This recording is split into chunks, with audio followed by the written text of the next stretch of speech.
अस्सलाम वालेकुम students, online classes में आपको वेलकम कहते हैं। हमारा यूनिट नंबर 7 वेक्टर्स का चल रहा था। आज उसके लेक्चर नंबर 8 में हम एक्सरसाइज 7.3 को डिस्कस करेंगे। हम अपने इस लेक्चर में एक्सरसाइज 7.3 क्वेश्चन नंबर 1 उसका पार्ट नंबर 4 देखेंगे, क्वेश्चन नंबर 3 देखेंगे और क्वेश्चन नंबर 5 को सॉल्व करेंगे।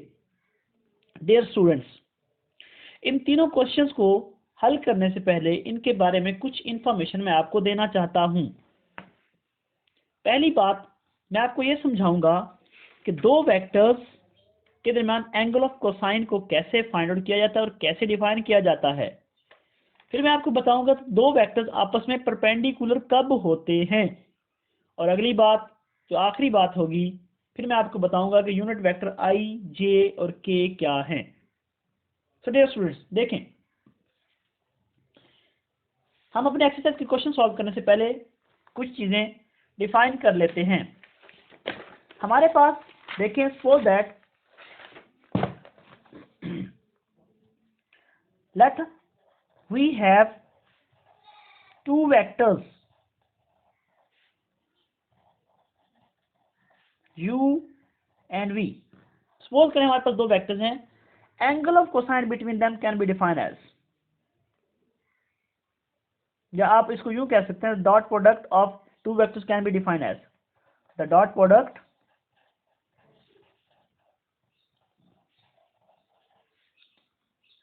प्रोडक्ट ऑफ u v, यानी वेक्टर u और v इज डिफाइंड एज, वो इक्वल होता है u dot v magnitude of u magnitude of v vectors cause of theta. आप इसको यूं भी लिख सकते हैं। अब अगर u magnitude of u magnitude of v को दूसरी साइड पर लेकर आए तो हमारे पास आएगा u dot v over magnitude of v u magnitude of vector v cause of theta. That's called the angle of cosine of two vectors. तो आप लिख सकते हैं कॉज ऑफ थीटा इक्वल होगा u dot v vectors over magnitude of vector u magnitude of vector v। इसी के साथ ही dear students, देखें, दो वेक्टर्स हैं। बेसिकली हमारे पास ये वेक्टर्स हैं, यूनिट वेक्टर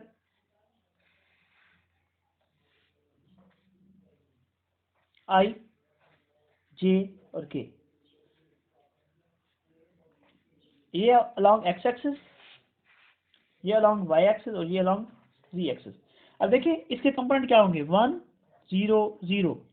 जे के कंपोनेंट क्या होंगे, 0 1 0, और के के कंपोनेंट क्या होंगे, 0 0 1। अब डियर स्टूडेंट देखें, एक वेक्टर है जो कि इसके पैरेलल मूव कर रहा है। आप इसको यूं लिख सकते हैं, आई डॉट आई इक्वल होगा magnitude of I cause of, अब दो वेक्टर्स पैरेलल है, इसके दरमियान एंगल क्या होगा, 0। तो देखें, आई यूनिट वेक्टर है, इसे पोजीशन वेक्टर यूनिट वेक्टर है आई, इसकी मैग्नीट्यूड क्या होगी।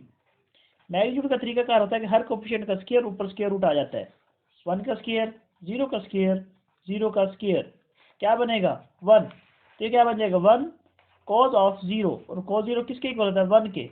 तो मतलब ये होगा कि आई डॉट आई इक्वल होता है 1 के। सिमिलरली जे डॉट जे, ये भी इक्वल होता है 1 के डॉट के, ये भी इक्वल होता है 1 के।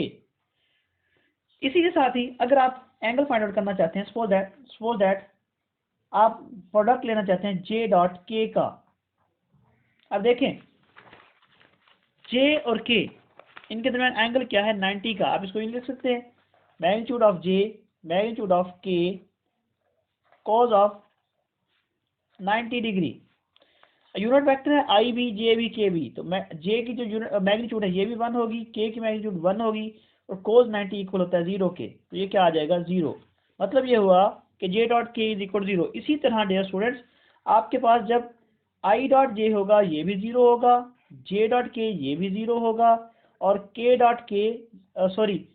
डॉट आई ये भी आपके पास 0 आ जाएगा।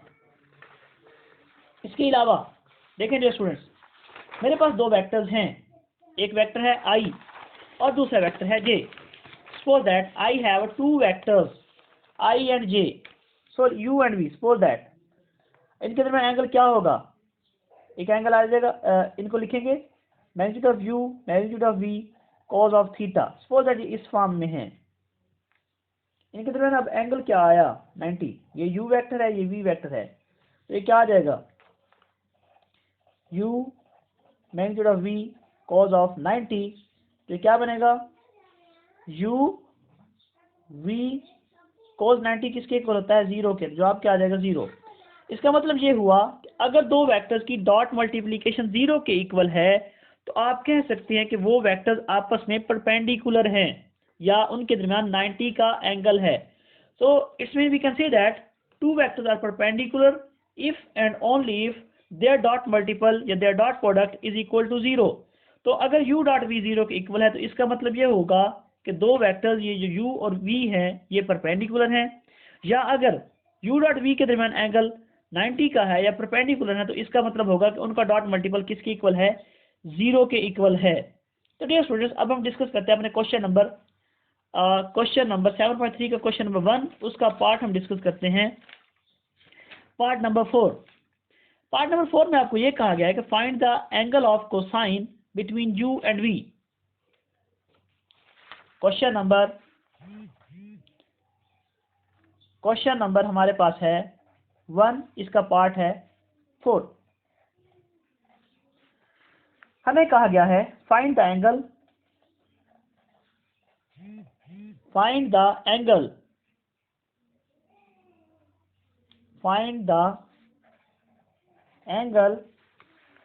बिटवीन u एंड v, यानी कि दो वेक्टर्स u और v के दरमियान एंगल फाइंड आउट करें. आपको u डिफाइन किया गया है 2 -3 1 और v डिफाइन किया गया है 4 2 4 1. जो स्टूडेंट आप इसको इस तरह भी लिख सकते हैं 2i - 3j प्लस k, और इसी तरह इसको क्या लिख सकते हैं 2i plus 4j plus k. तो ये क्या बनेगा, we know that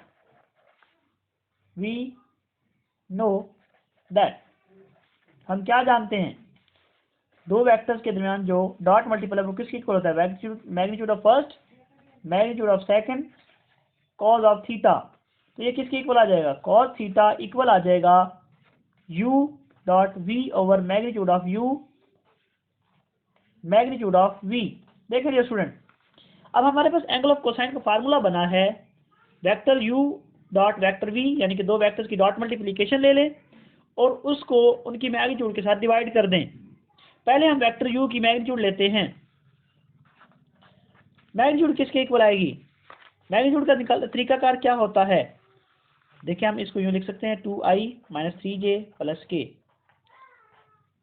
मैग्नीट्यूड का तरीकाकार जो स्टूडेंट ये होता है हर कोफिशिएंट का square 2 square - 3 square plus 1 square और होल के ऊपर ली जाती है स्क्वायर रूट. ये क्या आ जाएगा 4 9 1, स्क्वायर रूट क्या आ जाएगा 14. तो मतलब u की जो मैग्नीट्यूड आई है वो स्क्वायर रूट 14 आई है. अब वेक्टर v लिख लें, वेक्टर v की मैग्नीट्यूड किस तरह लिखेंगे 2i प्लस 4j प्लस 1. अब ये मैग्नीट्यूड की नोटेशन है, क्या तरीकाकार होगा मैग्नीट्यूड का, हर कंपोनेंट का स्क्वायर और ऊपर क्या आ जाएगा स्क्वायर रूट 4 16 1, कितना बनेगा 21. तो डियर स्टूडेंट हमारे पास इसकी मैग्नीट्यूड क्या आई है 21 आ चुकी है. ओके, अब हम ले लेते हैं u डॉट v की डॉट मल्टीप्लिकेशन, यानी कि u वेक्टर v की डॉट मल्टीप्लिकेशन, क्योंकि हमारे पास एंगल ऑफ कोसाइन का जो फार्मूला है वो इक्वल है u डॉट v और magnitude of u magnitude of v. तो u डॉट v, u क्या है हमारे पास 2i - 3j plus k, 2i - 3j plus k dot v क्या है 2i 4j plus k. Dot multiplication component की component के साथ ली जाती है. अभी हमने किया भी था i dot i is equal to 1, j dot j equal to 1, k dot k equal to 1. लेकिन जब आप i डॉट j करते हैं तो वो क्या हो जाता है 0. इसलिए डॉट मल्टीप्लिकेशन में हम कंपोनेंट को जस्ट कंपोनेंट के साथ मल्टीप्लाई करवाते हैं, यानी कि आई वाला कंपोनेंट जो है यूनिट वेक्टर आई का जो कोफिशिएंट है, या उसको हम यूनिट वेक्टर आई के कोफिशिएंट के साथ मल्टीप्लाई करवाते हैं। यूनिट वेक्टर जे का जो कोफिशिएंट होता है उसको यूनिट वेक्टर जे के कोफिशिएंट के साथ मल्टीप्लाई करवाया जाता है। इसी तरह यूनिट वेक्टर के का जो कोफिशिएंट है उसको यूनिट वेक्टर के कोफिशिएंट के साथ मल्टीप्लाई करवाया जाता है। अगर इसके अलावा किसी दूसरे कोफिशिएंट से मल्टीप्लाई करवाया जाए तो वो रिजल्ट बेसिकली 0 के इक्वल आता है। देखें डियर स्टूडेंट्स, ये क्या होगा, 2 को 2 के साथ मल्टीप्लाई करवाएं 4, 3 को 4 के साथ मल्टीप्लाई करवाएं क्या आएगा, हमारे पास 12 और +1 क्या बनेगा ये डियर स्टूडेंट्स, 8 और +1 5 माइनस 12 कितना बचेगा डियर स्टूडेंट्स, ये हमारे पास आ जाएगा रिमेनिंग -7। तो बाय यूजिंग फार्मूला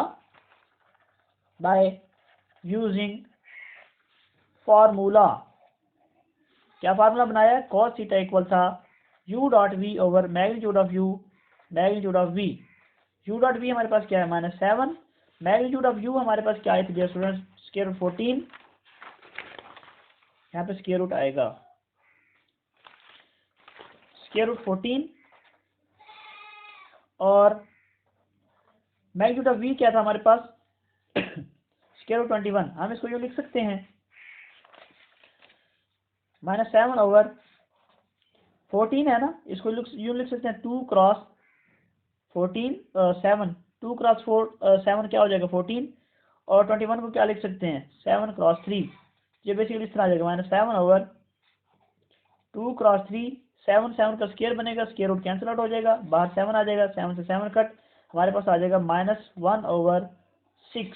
तो कॉज ऑफ एंगल थीटा किसके इक्वल आ गया, 1 ओवर स्क्वायर रूट -6 के। तो ये हमारे पास जवाब हुआ एंगल को फाइंड आउट करने का। अब हम डिस्कस करते हैं क्वेश्चन नंबर, हमारे पास एक्सरसाइज 3.7.3 का क्वेश्चन नंबर 3 सॉल्व करते हैं। क्वेश्चन नंबर 3 में आपको ये कहा गया है डियर स्टूडेंट्स, हमें कहा गया है find a real number alpha so that vector u and v are perpendicular. आपने अल्फा की वैल्यू फाइंड आउट करनी है जबकि वेक्टर्स क्या दिए गए परपेंडिकुलर। हमें वेक्टर u दिया गया है 2αi + j - k, v दिया गया है i αj + 4k। हमें कहा गया है कि इनमें से अल्फा की वैल्यू फाइंड आउट करें जबकि ये परपेंडिकुलर हैं।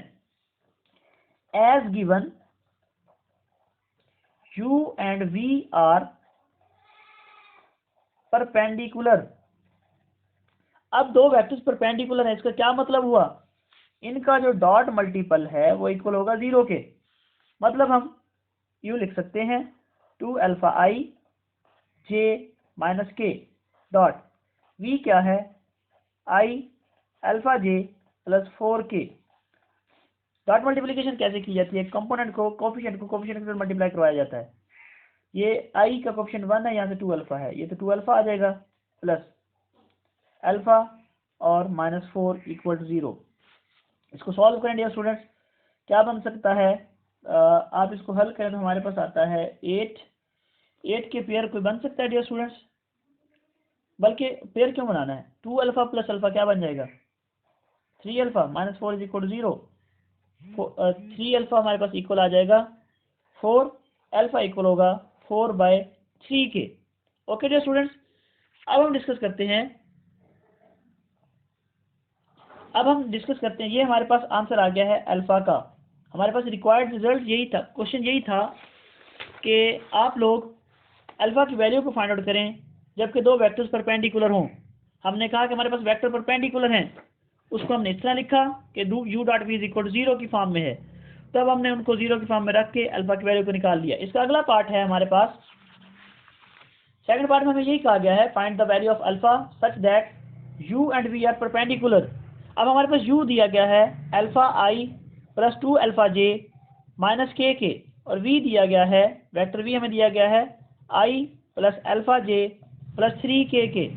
u.v आर परपेंडिकुलर, u और v वेक्टर्स परपेंडिकुलर हैं, इसका मतलब क्या होगा u.v इक्वल होगा 0 के। 7 का क्वेश्चन नंबर ये 3 है, इसका सेकंड पार्ट कर रहे हैं। 7.3 एक्सरसाइज है। अब क्या होगा डियर स्टूडेंट्स, u है हमारे पास alpha i plus 2 alpha j minus k dot v क्या हमारे पास i alpha j plus 3k multiply करवा दें, क्या आ जाएगा alpha plus 2 alpha square minus 3 equal to 0। तो ये क्या होगा डियर स्टूडेंट्स, हमारे पास आ जाएगा basically 2 alpha square plus alpha minus 3 is equal to 0। अब हम इसकी वो कर लेते हैं, पेयरिंग कर लेते हैं। हमारे पास आएगा 2 alpha plus 3 alpha minus 2 alpha minus 3 is equal to 0। Alpha लिया कॉमन, 2 यहाँ पे अल्फा स्क्वायर है, यहाँ पे आ जाएगा 2 अल्फा प्लस 3 माइनस 1 कॉमन लिया तो क्या आ जाएगा 2 अल्फा प्लस 3 इक्वल टू 0। तो alpha minus 1 2 alpha plus 3 equal आ जाएगा 0 के। Alpha minus 1 equal to 0, 2 alpha plus 3 is equal to 0। हमारे पास अल्फा इक्वल आ जाएगा 1 के और अल्फा इक्वल आ जाएगा -3/2 के। क्वेश्चन नंबर 3 हुआ कंप्लीट। अब हम डिस्कस करते हैं क्वेश्चन नंबर 5 को। डियर स्टूडेंट्स, क्वेश्चन नंबर 5 में हमें ये कहा गया है, क्वेश्चन नंबर 5 हमें ये कहा गया कि if v is vector, question number 5 discuss करते हैं। If v is a vector for which v dot i is equal 0, v dot j is equal 0, v dot k is equal 0, find v। हम late करते हैं, let suppose that हमारे पास vector v जो है वो equal है v1i plus v1j और v1k के। अब हम लेते हैं, पहले हमें कहा गया कि हमने फाइंड करना है v such that v dot i equal to 0 है, v डॉट j इक्वल 0 है, v डॉट k इक्वल 0 है। लेकिन ये स्टूडेंट्स हमने लेट किया कि हमारे पास v वेक्टर है, vi plus vj plus vk, हमने लेट किया हुआ है खुद से। हम लिख सकते हैं, अब हमें ये भी दिया गया है कि v डॉट i जो है ये 0 है, v डॉट j ये भी 0 है और v डॉट k जो है ये भी 0 है। अब आप ऐसे करें, पहले आपने वेक्टर को i के साथ मल्टीप्लाई करवा लें। ये क्या होगा v2j प्लस v3k डॉट क्या आ जाएगा, i के कोफिशिएंट क्या है, आप इसको यूँ लिख सकते हैं i plus 0j plus 0k। मैंने अभी आपको बताया था कि i जो है इसके कोफिशिएंट क्या है आपके पास, कंपोनेंट 1 0 0, j के कंपोनेंट क्या होते हैं 0 1 0 और k के कंपोनेंट क्या होते हैं 0 0 1। तो हम इसको यूँ लिख सकते हैं i plus 0j plus 0k। अब डॉट प्रोडक्ट में कंपोनेंट के साथ i के कोफिशिएंट, i जो है यूनिट वेक्टर उसके कोफिशिएंट या उसके कंपोनेंट को दूसरे वेक्टर के कोफिशिएंट या कंपोनेंट के साथ मल्टीप्लाई करवाया जाता है। जहाँ से v है यहाँ से 1 है तो ये क्या आ जाएगा v1 प्लस 0 क्या आ जाएगा v1। मतलब हमारे पास v डॉट i क्या दिया गया 0 के, ये किसके इक्वल आ जाएगा 0 के, तो v किसके इक्वल आ गया बेसिकली 0 के। सिमिलरली v डॉट j लेते हैं, v हमारे पास वेक्टर क्या है v1i v2j v3k dot j हमारे पास क्या है 0i plus j plus 0k। ये स्टूडेंट क्या बन जाएगा हमारे पास, इसको इसके साथ मल्टीप्लाई करवाएं तो क्या होगा 0 plus v2 plus 0, v dot j किसकी इक्वल था 0 के, तो ये इक्वल जाएगा v2 is equal to 0। Similarly v dot k लेते हैं, v वेक्टर में क्या दिया गया है v1i v2j v3k dot k क्या हमारे पास 0i 0j प्लस k। हमारे पास क्या आ जाएगा 0 प्लस 0 प्लस v3, ये किसके इक्वल है 0 के, तो v3 की वैल्यू क्या आई 0। अब v1 v2 v3 की वैल्यू अपने इस वेक्टर में पुट करें, पुट इसको a का नाम दे दें, put v1 v2 v3 in a, तो क्या आ जाएगा हमारे पास वेक्टर v इक्वल आ जाएगा 0i 0j 0k। तो हमारे पास जो रिक्वायर्ड वेक्टर था वो क्या आ गया, नल वेक्टर आ चुका है या जीरो वेक्टर आ चुका है। तो डियर स्टूडेंट्स, इंशाल्लाह नेक्स्ट एक्सरसाइज में हम इंपॉर्टेंट क्वेश्चंस को नेक्स्ट लेक्चर में हम इंपॉर्टेंट क्वेश्चंस डिस्कस करेंगे। क्वेश्चन नंबर 7, 9 और 10 11। अगर कोई भी आपको प्रॉब्लम होती है या आपने कोई क्वेश्चन पूछना होता है तो आप मेरे जीमेल अकाउंट alimajid235@gmail.com पर मेल कर सकते हैं या कमेंट बॉक्स में जाके कमेंट भी कर सकते हैं। आपके कमेंट को इंशाल्लाह आपका क्वेश्चन कंसीडर करके आपको जवाब दिया जाएगा। Thank you for watching my videos. अल्लाह हाफिज़।